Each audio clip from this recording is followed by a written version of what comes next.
All right, so there's one other strategy that we've been going over this year to get common denominators, and that is our visual fraction model. Okay, so when you look at the problem, we had one denominator that was 4, the other denominator was 3. Okay, so what you want to do is break both of your boxes up into whatever that denominator was, so that they can match.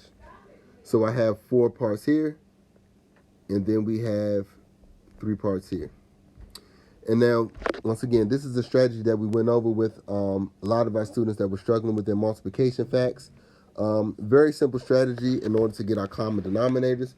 All we're going to do is draw crossover lines in each box, well, in the lowest box, each time until we have the same amount of spaces in each box. So, since 3 is lower than 4, my first crossover line is going to come here.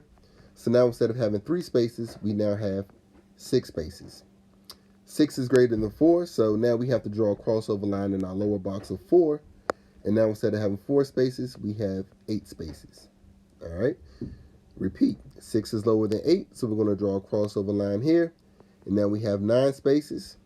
9 is larger than 8, so we'll draw a crossover line in our lower one, and now we have 12 spaces.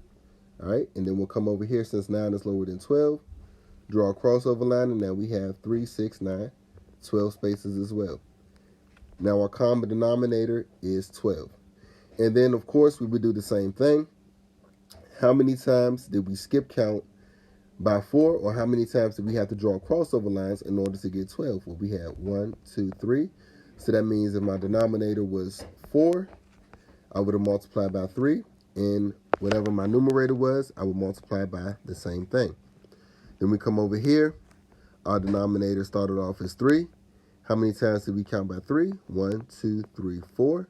So that means we had to multiply by 4 to get 12. All right. And then you will multiply your numerator by the same thing to get whatever your new numerator would be, your equivalent fraction.